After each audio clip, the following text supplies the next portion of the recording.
जनवरी 2020 से लेकर अब तक के सबसे अच्छे यानी कि टॉप मोस्ट 101 करंट अफेयर्स के प्रश्नों में आप सभी का बहुत बहुत स्वागत है। वीडियो बहुत इंपॉर्टेंट है, शुरू से लेकर अंत तक आप देखिएगा और सारे के सारे प्रश्न बहुत ही चुने हुए हैं यानी कि चुनिंदा प्रश्नों की इस सीरीज में आप सभी का बहुत बहुत स्वागत है। तो आइए शुरू करते हैं आज के इस वीडियो को। क्वेश्चन नंबर 1 लेते हैं। विश्व वायु गुणवत्ता रिपोर्ट 2019 के अनुसार कौन सा देश सबसे ज्यादा प्रदूषित है? देखो दो बातें हैं, सबसे ज्यादा प्रदूषित देश कौन सा है ये आपको बताना है, दूसरे स्थान पर आपको ये बताना है कि भारत की रैंकिंग इसमें क्या है। तो सबसे ज्यादा जो प्रदूषित है वो है बांग्लादेश, ऑप्शन ए। भारत है इस सूची में 5वें स्थान पर, दूसरा स्थान पाकिस्तान का, तीसरा स्थान मंगोलिया का, चौथा स्थान है अफगानिस्तान का। और इस रिपोर्ट को जारी कौन करता है? तो 25 फरवरी 2020 को IQ एयर और ग्रीन पीस के द्वारा यह रिपोर्ट जारी की गई है और इसमें जो प्रदूषण है वो PM 2.5 के आधार पर मापा गया है। Question number 2, Times Higher Education Emerging Economies University Ranking 2020 UPPSC का बहुत ही फेवरेट क्वेश्चन है। पिछले 4-5 वर्षों के अगर आप क्वेश्चन पेपर को देखोगे अलग अलग एग्जाम के तो ये क्वेश्चन आपको 2-3 बार मिलेगा। तो Times Higher Education Emerging Economies University Ranking 2020 में पहले स्थान पर कौन सा विश्वविद्यालय है? सही जवाब है इसका सिंघुआ विश्वविद्यालय। और ये स्थित है कहाँ पर? तो ये स्थित है चीन में। आपको एक चीज और बता दें कि ये जो रैंकिंग है वो उभरती अर्थव्यवस्थाओं की जो यूनिवर्सिटीज हैं यानी कि विश्वविद्यालय हैं उनमें विकासात्मक प्राथमिकताओं को प्रदर्शित करने के लिए ये जारी की जाती है। और पिछली बार जारी हुई थी फरवरी 2020 में। भारत की ओर से इसमें कुल 56 यूनिवर्सिटीज को शामिल किया गया था जिसमें IISc टॉप मोस्ट पर है। ऑल ओवर जो सूची है उसमें ये 16वें स्थान पर है, भारत में ये सबसे पहले स्थान पर है। तो ये जरूर याद रखना आप, यानी कि भारत के जो 56 विश्वविद्यालय हैं, 56 यूनिवर्सिटीज हैं उसमें सबसे अच्छा माना गया है IISc बेंगलोर को। फरवरी 2020 में G20 वित्त मंत्रियों की बैठक और केंद्रीय बैंक गवर्नरों की बैठक का आयोजन कहां पर किया गया? देखो अगर बात आती है G20 2020 के बारे में तो इसका जवाब बनेगा UAE से, दैट इज इन रियाद। तो ऑप्शन बी। एक क्वेश्चन और भी पूछा जा सकता है, याद रखना, और वो ये कि भारत का प्रतिनिधित्व किसने किया था? तो भारत की ओर से फाइनेंस मिनिस्टर निर्मला सीतारमण ने प्रतिनिधित्व किया था, इसमें पार्टिसिपेट किया था। ठीक है, और ये जो पूरी कॉन्फ्रेंस थी वो वीडियो कॉन्फ्रेंसिंग के माध्यम से हुई थी, ये भी याद रखना। और इसी के साथ क्वेश्चन नंबर 4 पे आओ। पड़ोसी देशों से आने वाले पर्यटकों पर सतत विकास शुल्क लगाने वाला देश कौन सा है? तो जो पर्यटक आएंगे उनसे एक टैक्स लिया जाएगा, सतत विकास शुल्क, और ये टैक्स लगाया गया है भूटान के द्वारा। Option B. भूटान में सबसे ज्यादा जो पर्यटक होते हैं वो भारतीय होते हैं, यानी कि ये जो टैक्स है वो भारतीय ज्यादा देंगे और लगभग 69% जो इंडियंस हैं वही जाते हैं भूटान में, यानी कि भूटान का जो पर्यटन है उसमें इंडिया का 69% हिस्सा है। और 50वें विश्व आर्थिक मंच that is world economic forum WEF 2020 का आयोजन कहां पर किया गया? याद रखना कि WEF के जितने भी आयोजन सम्मेलन हुए हैं, बैठकें हुई हैं, वो दावोस में हुई हैं। दावोस कहां पर है? दावोस है स्विट्जरलैंड में। और भारत का जो प्रतिनिधित्व था वो किसने किया था 50वें वर्ल्ड इकोनॉमिक फोरम में? तो किया था पीयूष गोयल ने। सबसे इंपॉर्टेंट है WEF 2020 की थीम क्या रखी गई थी? Stakeholders for a cohesive and sustainable world. Stakeholders for a cohesive and sustainable world मतलब एकजुट और धारणी विश्व के लिए हितकारक, ये थीम थी WEF 2020 की। किस अभिनेत्री को WEF 2020 की बैठक में क्रिस्टल अवार्ड से नवाजा गया? क्रिस्टल अवार्ड उन्हें दिया जाता है जो लोग दुनिया के लिए अच्छा काम करते हैं। तो इस बार ये पुरस्कार मिला है भारतीय अभिनेत्री दीपिका पादुकोण को, ऑप्शन ए। और आपको ये भी बता दें कि दीपिका पादुकोण को ये पुरस्कार क्यों मिला है? तो देखो जो डिप्रेशन होता है ना, डिप्रेशन से लड़ने के लिए इन्होंने काफी अच्छा काम किया है, मेंटल हेल्थ के बारे में जागरूकता फैलाने के लिए, इसलिए पुरस्कार दीपिका पादुकोण को प्रदान किया गया है वर्ल्ड इकोनॉमिक फोरम 2020 की बैठक के दौरान।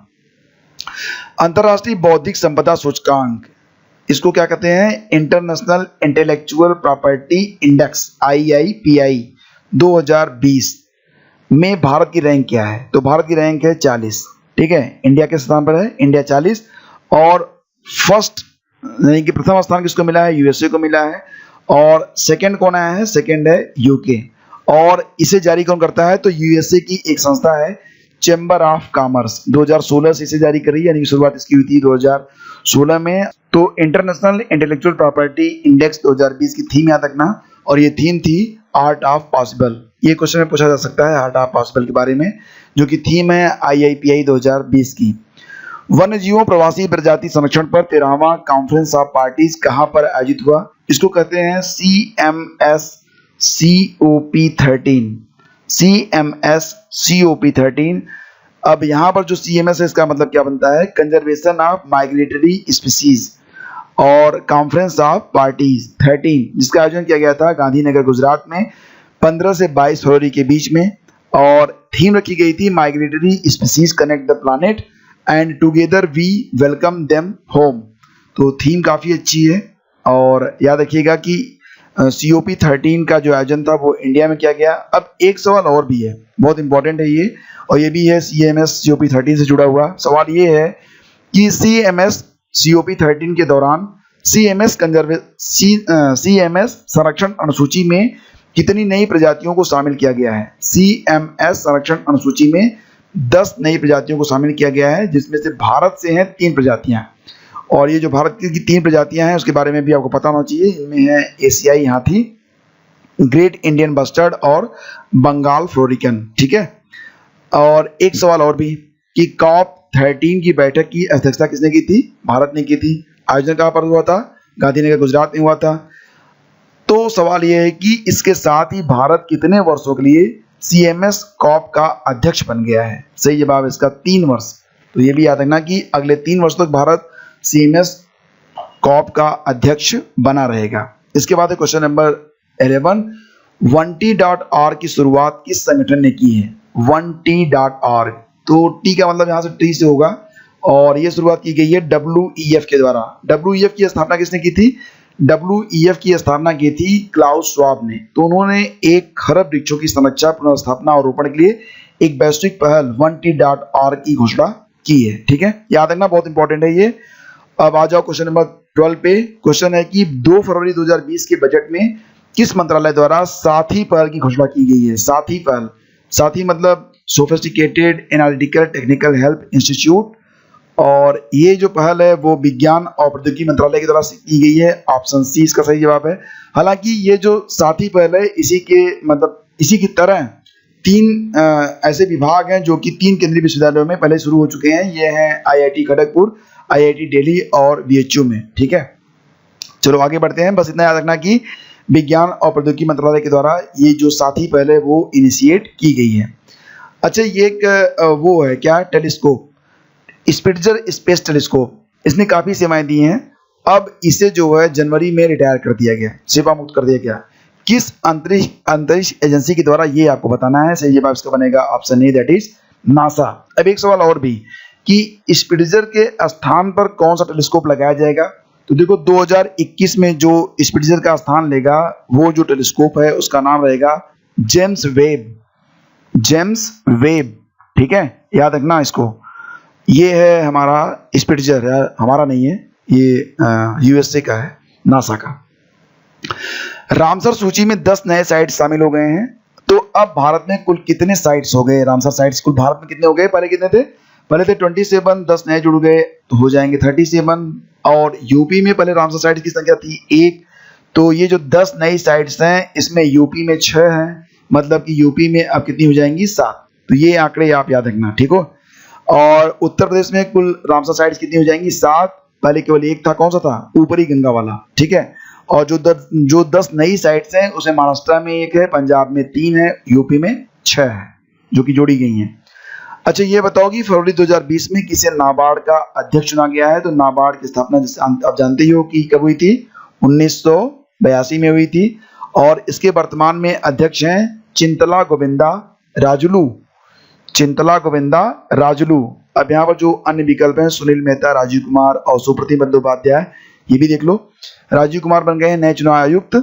सुप्रतिम बंदोपाध्याय क्या है? ये PFRDA के चेयरमैन है। सुनील मेहता कौन है? IBA यानी कि भारतीय बैंक एसोसिएशन के नए CEO है। नए नहीं है, 3-4 महीने पुराने हो गए।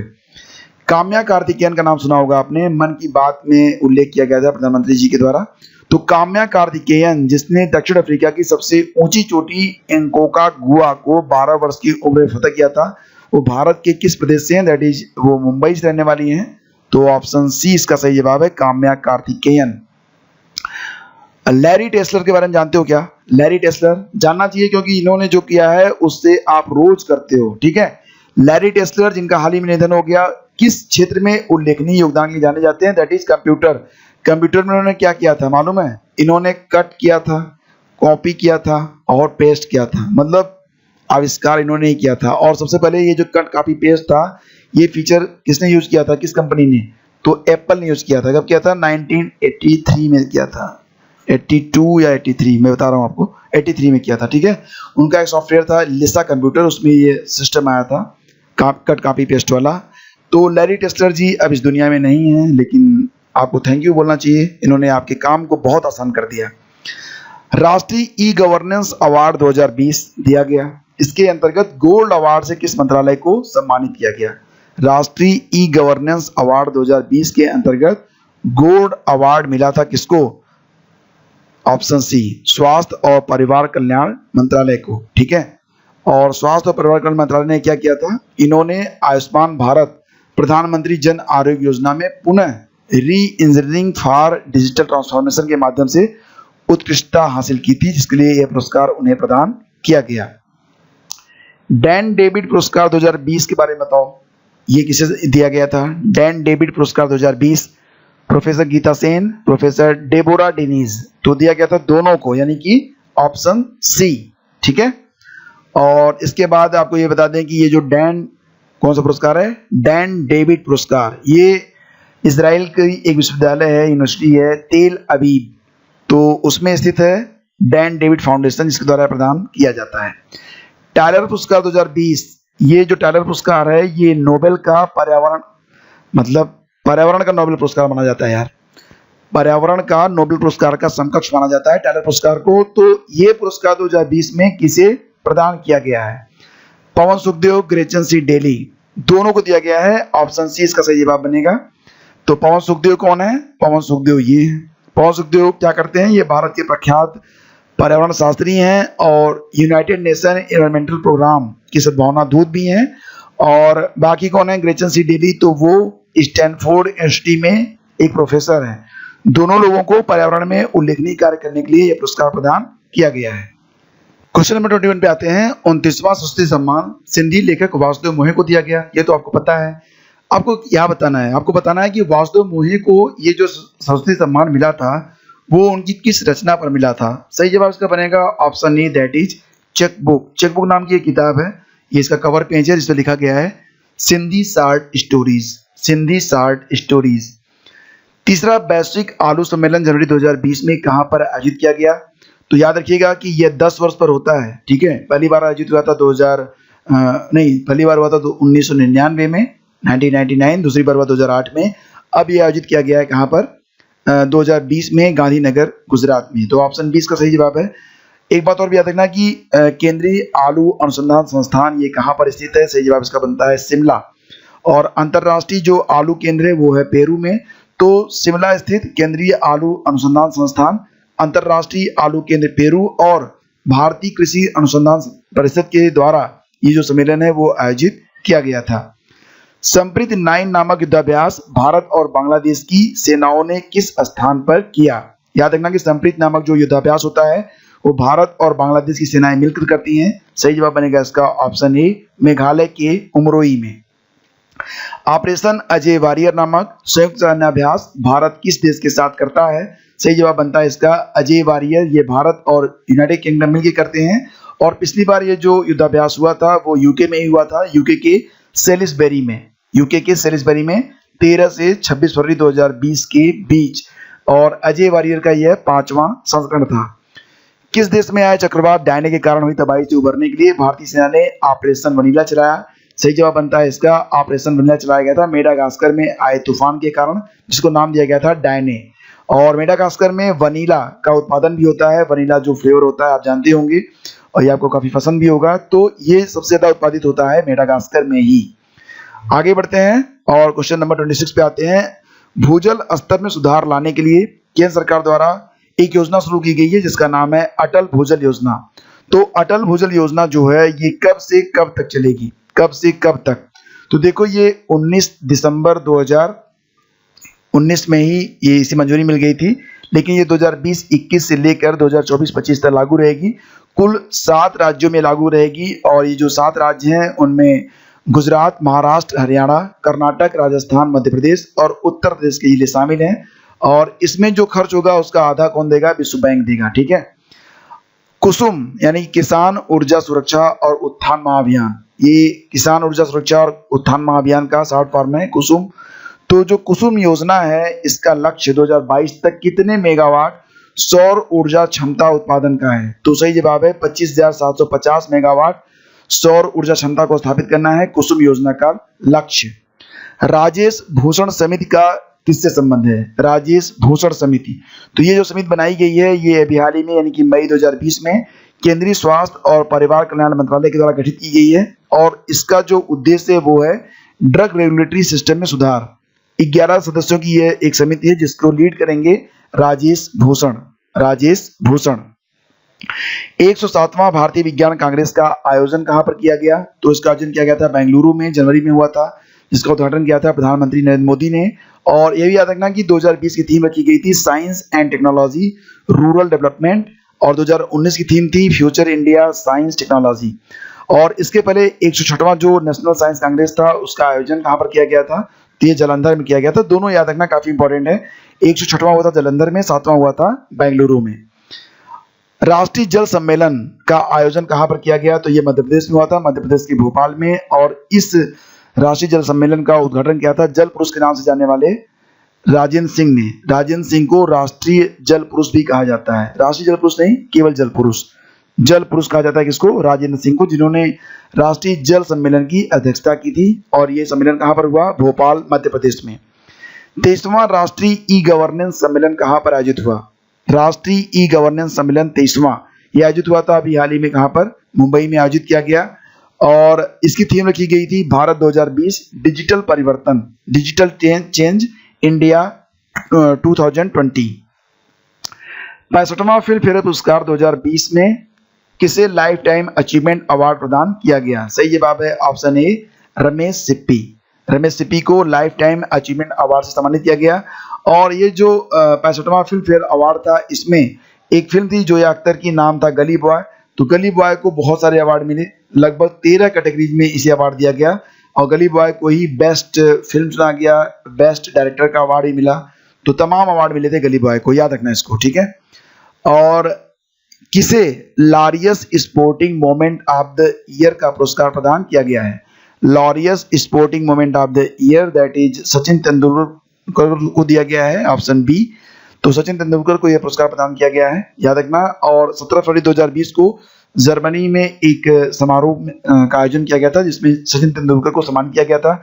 एक बात और भी याद रखना कि sport man of the year का पुरस्कार इसी सम्मेलन में लियोनल मैसी को दिया गया था, लियोनल मैसी।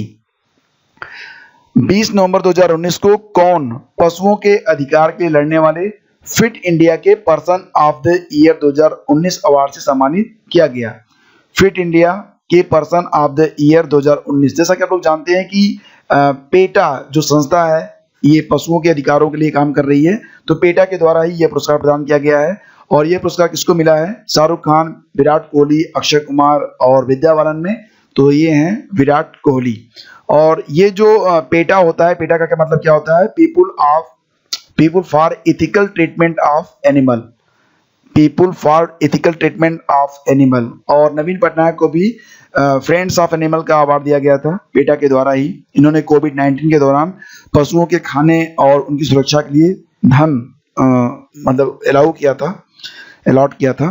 किसे वर्ष 2019 के प्रतिष्ठित बुकर पुरस्कार से सम्मानित किया गया है? 2019 का जो बुकर पुरस्कार है वो मिला था मार्गरेट एटवुड और वेर्नरडाइन एवारिस्टो को, ऑप्शन ए। मार्गरेट एटवुड और वेर्नरडाइन एवारिस्टो को 2019 का प्रतिष्ठित बुकर पुरस्कार प्रदान किया गया था। 2019 का नोबेल पुरस्कार, शांति का नोबेल पुरस्कार किसे प्रदान किया गया? सही जवाब है Abiy Ahmed Ali, that is option B. Abiy Ahmed Ali कौन है? अबी अहमद अली जो है ये इथियोपिया के राष्ट्रपति हैं और इन्होंने अपने चिर शत्रु राष्ट्र यानी कि बहुत ही पुरानी दुश्मनी थी इरिट्रिया से, उन्होंने अपने संघर्ष को सुलझा लिया था, जिसके लिए इन्हें शांति का नोबेल पुरस्कार प्रदान किया गया। किस राज्य में ऑनलाइन स्वरोजगार संगम कार्यक्रम शुरू किया गया? ऑनलाइन स्वरोजगार संगम कार्यक्रम शुरू करने वाला जो प्रदेश है वो है ऑप्शन सी उत्तर प्रदेश। तो ऑप्शन सी इसका सही जवाब है। और जम्मू कश्मीर में ऊज बहुउद्देशीय नदी परियोजना किस नदी पर निर्मित की जाएगी? तो जम्मू कश्मीर में ऊज बहुउद्देशीय नदी परियोजना जो है ये ऊज नदी पर ही स्थापित की जाएगी, बनाई जाएगी। और ऊज नदी जो है ये रावी नदी की सहायक नदी है, ठीक है। मार्च 2020 में प्रमुख बंदरगाह प्राधिकरण विधेयक 2020 को किस अधिनियम के स्थान पर लाया गया है? मार्च 2020 में प्रमुख बंदरगाह प्राधिकरण विधेयक 2020 को किस अधिनियम के स्थान पर लाया गया है? तो देखो, ये जो प्रमुख बंदरगाह प्राधिकरण विधेयक है 2020, इसे 1963 के स्थान पर लाया गया है, यानी कि विकल्प बी हमारा सही जवाब है। और राज्यसभा द्वारा भारतीय संविधान का 126वां संविधान संशोधन विधेयक 2019 पारित किया गया। इस विधेयक के तहत भारतीय संविधान के किस अनुच्छेद में संशोधन किया गया है? तो ये जो अनुच्छेद है वो है 334। ये जरूर याद रखना, बहुत इंपॉर्टेंट क्वेश्चन है ये। और आपको बता दें कि अनुच्छेद 334 मतलब 126वां ये संविधान संशोधन विधेयक था, और इसके अंतर्गत 104वां संशोधन किया गया है भारतीय संविधान में।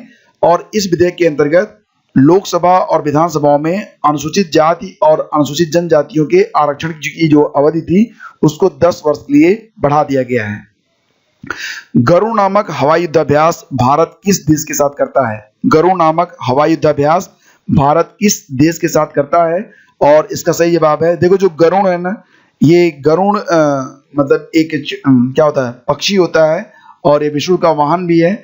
और ये जो हवाई युद्धाभ्यास है वो भारत करता है किसके साथ? फ्रांस के साथ करता है, ठीक है। और इसका भी हाल ही में 6वां संस्करण हुआ था, जुलाई 2020 में। आयोजन कहाँ पर किया गया था? फ्रांस में ही किया गया था। 5 जून 2020 को संपूर्ण विश्व में विश्व पर्यावरण दिवस मनाया गया। इस वर्ष की मेजबानी किस देश को सौंपी गई थी? तो आप जानते ही हैं कि पिछले कुछ वर्षों से लगातार जो मेजबानी है वो अलग अलग देशों को दी जा रही है। अच्छा, आप ये बताओ कि विश्व पर्यावरण दिवस की मेजबानी अभी हाल ही में पिछले वर्षों में भारत ने भी की थी, तो भारत कब मेजबान बना था? विश्व पर्यावरण दिवस का मेजबान भारत कब बना था? भारत के बाद चीन बना था। तो दोनों बताओ आप कि किस किस वर्ष में। और फिलहाल इस वर्ष की जो मेजबानी थी वो कोलंबिया को दी गई थी, ऑप्शन डी। और इसी के साथ दो बातें और भी याद रखना विश्व पर्यावरण दिवस के बारे में। एक तो टैग लाइन, देखो लोग गलत कर रहे हैं इसी को। टैग लाइन अलग होती है और थीम जो होता है वो अलग होता है। तो थीम रखी गई थी क्या? बायोडाइवर्सिटी इस साल की थीम है, बायोडाइवर्सिटी। टैग लाइन जो लगाई गई थी वो थी टाइम फॉर नेचर। तो दोनों को मिक्स मत करना आप, ठीक है। टाइम फॉर नेचर ये टैग लाइन है, और थीम रखी गई थी बायोडाइवर्सिटी। और ये जो दिवस होता है वो कब मनाया जाता है? 5 जून को, विश्व पर्यावरण दिवस, वर्ल्ड एनवायरनमेंट डे। और इसी के साथ आगे बढ़ते हैं। 7-8 नवंबर 2019 के मध्य पहला बिम्स्टेक बंदरगाह सम्मेलन BIMSTEC पोर्ट्स कॉन्क्लेव कहां पर संपन्न हुआ? कांडला, मुंबई, कोचीन या फिर विशाखापत्तनम? सही जवाब इसका विशाखापत्तनम है। ये प्रश्न काफी इंपॉर्टेंट है, याद रखना। बिम्स्टेक पोर्ट्स कॉन्क्लेव कहां पर हुआ था हाल ही में? नवंबर 2019 में विशाखापत्तनम में। जलवायु परिवर्तन पर 29वीं बेसिक का मतलब यहाँ पर बनेगा BASIC, that is Brazil, south Africa, India और चाइना। तो ये जो बेसिक बैठक हुई थी ये कहां पर हुई थी? Rio de Janeiro, Beijing, Moscow और नई दिल्ली में से सही जवाब बनेगा इसका बीजिंग में। बीजिंग कहां पर है? बीजिंग चीन में है। सिरुई लिली महोत्सव किस राज्य में संपन्न हुआ? सिरुई लिली ये जो महोत्सव होता है ये मणिपुर का होता है, तो ऑप्शन ए इसका सही जवाब है, मणिपुर। आपको बता दें कि 16 से 19 अक्टूबर के मध्य तीसरा राज्य स्तरीय सिरुई लिली महोत्सव मनाया गया था मणिपुर में, और इसका आयोजन किया था पर्यटन विभाग मणिपुर ने। 7 फरवरी 2020 को लखनऊ में आयोजित डेफ एक्सपो 2020 के दौरान उत्तर प्रदेश सरकार और निजी कंपनियों के मध्य कितने समझौता ज्ञापन पर हस्ताक्षर हुए? बहुत इंपॉर्टेंट क्वेश्चन है। और प्रश्न है कि उत्तर प्रदेश सरकार और निजी कंपनियों के बीच कितने समझौता ज्ञापन पर हस्ताक्षर हुए? 15, 20, 23 या फिर 25? सही जवाब है ऑप्शन सी 23। तो जरूर याद रखना इसको, ठीक है। 23 पर हुए थे। 21वां जो विधि आयोग बनाया गया है उसको किसके मतलब उसकी अध्यक्षता कौन करेगा? 21वें विधि आयोग के अध्यक्ष कौन होंगे? तो ये बनेंगे न्यायमूर्ति बलबीर सिंह चौहान। तो ये जरूर याद रखना, ये भी बहुत इंपॉर्टेंट क्वेश्चन है। हालांकि सारे के सारे प्रश्न बहुत ही इंपॉर्टेंट हैं। और अप्रैल 2020 में किस खिलाड़ी को विश्व वन्य कोष यानी कि WWF भारत के पर्यावरण शिक्षा कार्यक्रम का राजदूत नियुक्त किया गया है? तो भारत के पर्यावरण शिक्षा कार्यक्रम का राजदूत किसे नियुक्त किया गया है? महेंद्र सिंह धोनी, विश्वनाथन आनंद। तो ये है option B, that is Viswanathan Anand को पर्यावरण शिक्षा कार्यक्रम का राजदूत नियुक्त किया गया है अप्रैल 2020 में, ठीक है, ऑप्शन बी। क्वेश्चन होगा कि 9 से 22 फरवरी 2020 के मध्य खेलो इंडिया यूथ गेम्स 2020 का आयोजन, जो कि तीसरा था, इसका आयोजन कहां पर किया गया? तो ये किया गया था असम के गुवाहाटी में, दैट इज ऑप्शन बी, ठीक है। याद रखना इसको, बहुत इंपॉर्टेंट है। और ये भी याद रखना कि इसका जो आयोजन था वो 10 जनवरी 2020 से 22 जनवरी 2020 के दौरान किया गया था। और इसमें सबसे अधिक जो पदक था वो महाराष्ट्र ने जीता था। महाराष्ट्र रहा पहले स्थान पर, दूसरा स्थान रहा हरियाणा का, तीसरा स्थान रहा दिल्ली का। बस इतना याद रखो कि महाराष्ट्र पहला था, हरियाणा दूसरे स्थान पर और दिल्ली तीसरे स्थान पर था पदक तालिका में। इसके बाद आते हैं क्वेश्चन नंबर 50 पे। नवंबर 2019 में संपन्न डेविस कप का खिताब किसने जीता? डेविस कप यह टेनिस का एक कप होता है और इसे जीता है स्पेन ने। तो ऑप्शन ए इसका सही जवाब है, स्पेन ने। वर्ल्ड के नंबर 1 टेनिस खिलाड़ी राफेल नडाल ने सीजन का अंत अपने देश स्पेन को छठा डेविस कप दिलाकर किया। स्पेन ने किसको हराया था? कनाडा में। स्पेन ने किसको हराया था? कनाडा को हराया था 2-0 से, ठीक है। तो फ्रेंड्स ये था पार्ट 1। अब पार्ट 2 में बाकी के प्रश्न होंगे, यानी कि जो बाकी के 50 प्रश्न हैं वो हम डिस्कस करेंगे अपने नेक्स्ट वीडियो में, जिसका लिंक इसी वीडियो के डिस्क्रिप्शन में आपको मिल जाएगा। तो आप जरूर देखिएगा, या फिर यहाँ पर आप जरूर क्लिक करें आई बटन पर, जहाँ पर आपको डायरेक्ट लिंक मिल जाएगा। और ये जो 100 प्रश्न है बहुत इंपॉर्टेंट है, इसको आप लोग पूरा कंप्लीट देखिए और याद रखिए। 100 प्रश्नों की जो PDF होगी वो कंबाइन करके आपको हमारे टेलीग्राम चैनल जो कि स्टडी विद ज्ञान प्रकाश नाम से है उस पर आपको दे दी जाएगी। Thank you so much, have a great day, जय हिंद।